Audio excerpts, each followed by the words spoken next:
Hello, this is Dr. B, and this is a video on how to write discussion posts for an asynchronous online college class. So I want to share the PowerPoint with you so you can see the materials. By the way, a PDF of this PowerPoint will be available for you in the learning management system as well. So, writing a discussion post for higher education. First, we need to ask ourselves, why do we have discussion posts in the first place? Well, the short answer is accreditation and the U.S. Department of Education require it. Now, they don't specifically require this particular thing, but they require that we build into online asynchronous classes a way for students to interact with each other. And the discussion posts are just the best way of doing that. So they also take the place of classroom discussions that we would normally have in a traditional live or seated class. They also force you to engage the important questions that you should consider. Now, here is also another perk for us professors. If you are one of those passive students that never talk in class, and you think it's okay just to sit back and let everybody else do the talking, so long as everything you're doing everything else, you'll get your A. Well, when it comes to discussion posts, I grade those. You get a grade for those. So you can't be passive in the discussions. You have to participate. Okay. It's important to understand that struggling with important questions and issues is a necessary part of higher education. A college degree is different than a trade school in that you will grapple with questions that are not factual, but try to get to the truth. Try to remember Indiana Jones. Archaeology is not about truth, it is about fact. Okay? It is a fact that I am wearing a shirt. It is a truth that Glenville being on my shirt makes it a great shirt. Okay? Okay, that's actually an opinion, but opinions can be truth. But you get my point that truth is something that is arrived at through logical analysis. So employers tend to talk about factual knowledge and practical skills as the hard skills. Why? Because they're the concrete skills. Concrete's very hard. If you don't believe me, ask anyone who's ever hit concrete. I'm not going to tell you to do that. Please don't. But concrete is very hard, right? So the concrete skills, the things that are easy to teach, those are the what we call the hard skills. The skills that are harder to teach, we call the soft skills because they're not so hard and fast. It's when we're talking about fact, fact is just fact. It just is. But truth is different. Logic is different. Now, there are some folks that think if we all look at the same question logically, we'll come to the same conclusion. Not always.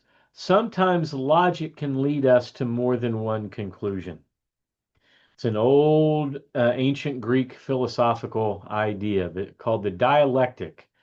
Two things that seem logically inconsistent can both be true.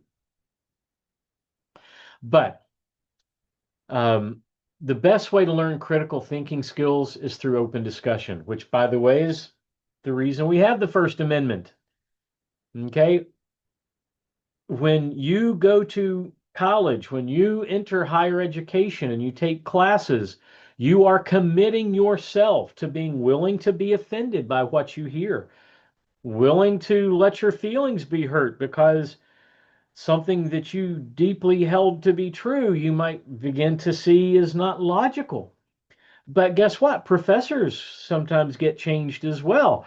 As we go through discussions with students, sometimes students convince us too, because that is what an honest person does. They are open to allowing themselves to be shown to be wrong. Now, this is all very important to discussion posts. Okay? All right, so here are some rules for writing discussion posts. You must write your own original post before you see those of your peers. Now, there's another video about academic integrity. Okay, you cannot use AI to write your post for you. You cannot copy from someone else. It has to be your original discussion post. Number two, your original discussion post must be an academic, logical discussion. Now, yes, you will likely have facts and truths in there. I'm sorry, facts um, and hard skills, but we want you to grapple with finding the truth. Okay, so your original post should be about 2 to 3 or 4 paragraphs. Now, while you're not required to use sources, you are encouraged to do so, but you must cite them in APA 7 style and provide a reference list at the bottom. Now, for discussion posts, you're not submitting a file. It's going to go into a dialog box, which will be here in just, I'll show you here in just a minute. So you don't need a cover page like you would a term paper. All right, number 5, you must respond to at least 2 of your fellow students' discussion posts each week. Now, your responses should be substantive, meaning that you address the content from an academic perspective. Okay, and we're going to get what's not content, what you should avoid here in just a minute down below. Okay, if you disagree, you must state why you disagree using a logical argument. Okay, so don't disagree just because you feel that it's bad. Now, in today's world, especially with criminal justice, we have a lot of folks who are victims of a crime of some sort. Okay, the emotions that accompany being a victim of a crime are not logic in explaining why the criminal justice system should be a particular way. Okay, that's an important caveat to keep in mind. Be willing to have others disagree with your post and be open to changing your opinion if the logic supports that. The key is to stay logical. Emotions can motivate, but they are not logical arguments. So, your responses must be respectful and must not use ad hominem attacks. I'm not going to tell you what an ad hominem attack is. I want you to look it up. Okay? But I'll give you an example of one. Well, if you believe that, you must be a Nazi. Okay, that is a form of an ad hominem attack. So I want you to look it up, find what it means. Okay, do not respond with phrases such as, I liked your post, or that was a great post, or anything similar to that. Okay, so when you're responding to your peers, I could care less whether you liked their post or whether you thought it was a great post. Why? Because that doesn't tell me anything about whether their content is correct or not, whether it was logical or not, whether the conclusions are supported through logic. You liking it doesn't mean anything when it comes to that. In these posts, the purpose isn't to make each other feel good. It's for you to have a discussion, disagree sometimes, and try to reach a logical consensus. All right, and then the last one here, there will be no late submissions of discussion posts. Late submissions prevent your peers from responding to your posts. Okay? No late submissions. It has to be that week. All right, so here's an example of a discussion post. So the first one in the juvenile justice class for fall of 2023 for the online section. This is the discussion post, and it's based on some of the readings in the textbook being used for this particular class. So this is just an example. Okay. Many people believe that harsh punishments for juveniles will teach them a lesson and scare them into stopping delinquent behavior. These individuals believe that mental health and social programs for juveniles are a waste of time, claiming they coddle youth.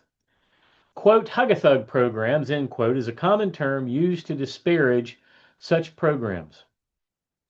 How would you respond to those critics of rehabilitation programs for juvenile offenders? Now, you can see here there's a place for you to enter the subject. So think about the main theme of the discussion post that you wrote and enter that into the subject line.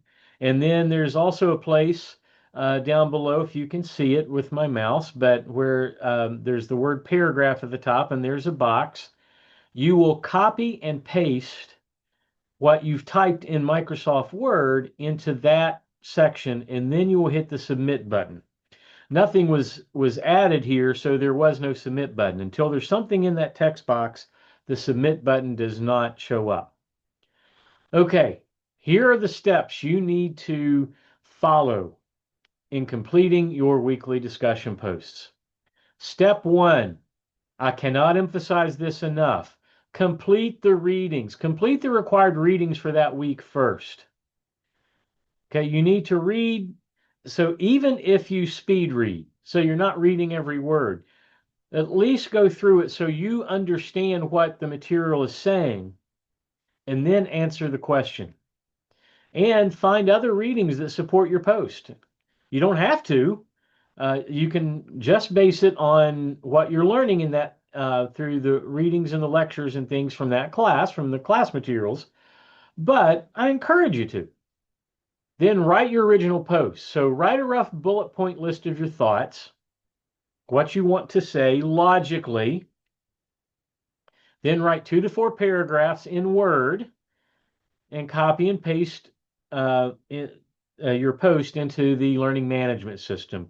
And for us, we're using Brightspace right now. And then step 3, respond to at least 2 peers. Read all of your peers' posts and then provide a substantive response of 1 to 2 paragraphs. All right, that is the end of the PowerPoint. I just want to make sure that you understand how important these are. And as I read through your posts, I need to see that you are struggling with the great questions. And if you do not get a good score on the substantive section, it will be because you're not struggling with the questions. Just because you put a bunch of facts down there doesn't mean you're critically analyzing. I need to know that you're critically analyzing. We'll see you next video.